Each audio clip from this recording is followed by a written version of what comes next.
quase 10 anos após o acontecimento que foi Estrada da Fúria, que eu sei que tem pessoas que não gostam, e sinceramente isso mostra que as pessoas estão erradas, porque eu amo esse filme. Tá tudo bem você não gostar, acontece, mas eu sinto que aquilo foi um marco, sabe? Ver aquele filme no cinema foi uma experiência sensorial pra mim. E quase 10 anos após, o George Miller, que é o diretor, ele retorna pra esse universo com Furiosa, que é a primeira vez que um filme Mad Max não tem um Max dentro da história, e sim dando protagonismo para aquela personagem que roubou a cena no filme de 2015. Só que, ao meu ver, Furiosa é um filme curioso porque, ao mesmo tempo que ele é complementar ao Estrada da Fúria por se passar no mesmo universo, ele é um filme oposto na forma como ele se desenvolve. Porque Estrada da Fúria é um filme guiado pela ação, principalmente, onde a história vai surgindo através das lacunas que são deixadas, que eu acho que isso funciona muito bem para aquele filme. Enquanto que Furiosa, ela vai no caminho oposto, porque é um filme guiado pela ação,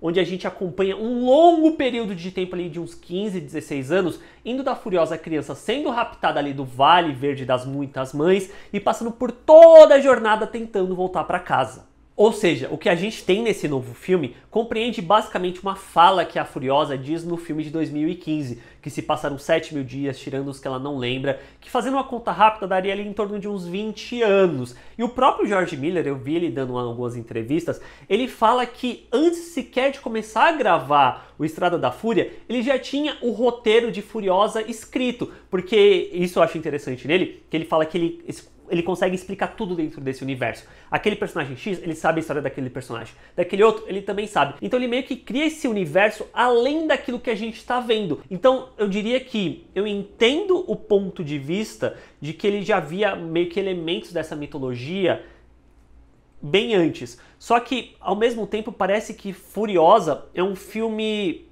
datado em comparação com Estrada da Fúria, que veio 10 anos atrás, no que tange a narrativa sendo contada. E eu vou me explicar melhor. O roteiro, dividido em capítulos, dá alguns pulos temporais e ele não exatamente te explica contextos. O que eu acho positivo, é uma coisa que o filme acaba fazendo bem, mas por outro lado, ele não exatamente está desenvolvendo muito bem nenhuma das suas questões. Furiosa deveria ser a jornada dessa personagem passando por provações para se tornar aquela que a gente vê em Estrada da Fúria, que é uma personagem cansada, meio de saco cheio, super pistolaça com a vida, só que eu não consigo ver essa personagem dentro desse filme se tornando aquela. Isso eu acho bizarro, porque parece que é muito mais interessante pro George Miller construir a mitologia desse mundo e dos outros personagens do que se focar na sua protagonista. Em vez do filme ser sobre a dinâmica da Furiosa com Immortan Joe, dela com as esposas dele, pra chegar no ponto que a gente vê em Estrada da Fúria dela fugindo com elas, de ter essa rusga com o Immortan Joe, eu não sinto nada disso exatamente dentro desse filme. A personagem, ela acaba sendo muito reduzida à questão da busca da vingança, o que aí até aí tudo bem. Só que no processo eu sinto que a Furiosa não se torna nada além de apenas isso. E a atuação da Anya Taylor-Joy, por mais boa que seja, eu não sinto que ela carrega esse sentimento todo, não transparece exatamente isso durante o filme. Ela não preenche o espaço da forma como a Furiosa da Charlize Theron preenchia em 2015, sabe? Porque ela também não é um personagem naquele filme que fala tanto, mas ainda assim ela preenchia o espaço no olhar, na forma como ela se portava, você sentia que ela passou por muita coisa. Nesse filme, que compreende um longo espaço de tempo, eu não consigo sentir tanta coisa acontecendo com ela. E nisso de paralelos com o filme de 2015, eu acho curiosa a escolha do George Miller de replicar o seu protagonista, porque a gente não tem a figura do Max aqui, mas a Furiosa assume basicamente o mesmo papel, no sentido de que são protagonistas com poucas falas que acabam sendo eclipsados por outros personagens que deveriam ser coadjuvantes. No Estrada da Fúria, a Furiosa justamente pega o espaço do Max no imaginário coletivo. E eu sinto que nesse filme agora vai acontecer a mesma coisa relacionada com Dementos do Chris Hemsworth. E é engraçado que o Dementos ele vai no caminho oposto do que a Furiosa nesse filme, porque ele não cala a boca em nenhum momento, ele sempre tá falando alguma coisa, ele usa ali do seu charme, do seu carisma para atrair esse séquito de seguidores ali pro seu grupo, para ele conquistar as coisas, e nesse sentido ele funciona até como figura antagônica, não só da Furiosa, como oposição também ao Joe, ao Immortan Joe, e ali a forma como funciona a triade lá da Cidadela, da Fazenda das Balas e de Gastown. E é muito contraditório que o que não é apresentado apresentado em Estrada da Fúria é muito mais interessante de ser acompanhado do que exatamente aquilo que precisava ser aprofundado do filme de 2015. Só que, ao mesmo tempo, o que tem de novo fica meio que na camada mais rasa também. E eu acho que isso se dá justamente pela ambição do filme. Estrada da Fúria é uma corrida rápida ali de poucos dias, onde cada movimento importa. Então ele é um filme muito cinético, ele está sempre em movimento. Enquanto que Furiosa, ele é uma saga gigantesca. Eu diria que ele é uma maratona de vários dias, no caso 15 anos. E justamente nisso, ele dá vários movimentos em falso, que você tá vendo a história, só que de repente aquilo não serve pra nada, não vai pra lugar nenhum, e aí vem um pouco essa sensação de cansaço e de frustração, porque é um filme que quer falar tanto, só que eu sinto que no final ele não fala tanta coisa, é uma maratona que justamente você sai de um lugar e você meio que volta pro mesmo lugar no final das contas. E eu sinto que há dois pontos que exemplificam bem isso de ele não saber exatamente o que ele quer contar porque ele tem tanta coisa pra falar.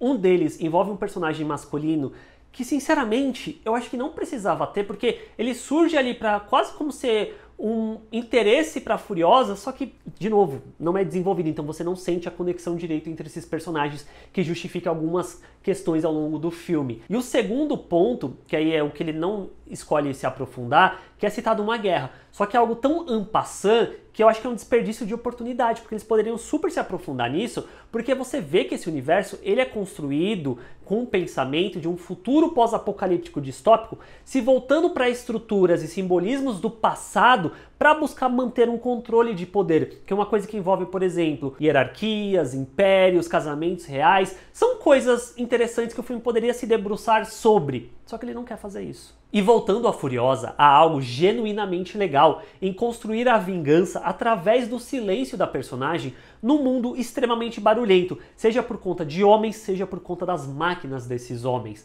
Só que eu sinto que essa barulheira toda acaba sendo muito maior do que o silêncio da personagem, que acaba não sendo escutada no final. E por consequência, eu acho que é exatamente essa analogia que eu faço com o filme como um todo. Toda a barulheira em torno dela é muito maior do que exatamente ela. E eu reforcei tanto a comparação com Estrada da Fúria porque o próprio Furiosa faz questão de ressaltar isso num determinado momento do filme. Então fica muito na sua cabeça essa questão. E dentro disso, eu sinto que é muito frustrante que o terceiro ato dessa história tenha sido lançado quase uma década atrás e seja melhor em todo o aspecto possível. Não que Furiosa seja um filme ruim, eu não acho que é. Eu acho que ele é um bom filme, que ainda tem ali o George Miller trazendo sequências de ação que só ele sabe fazer, que eu acho isso não tem preço, ele continua fazendo algo muito bem dentro desse universo todo particular que eu gosto demais, tanto que Estrada da Fúria é um dos meus filmes favoritos da vida. E eu estava disposto ao que o Furiosa podia entregar da forma como ele fosse.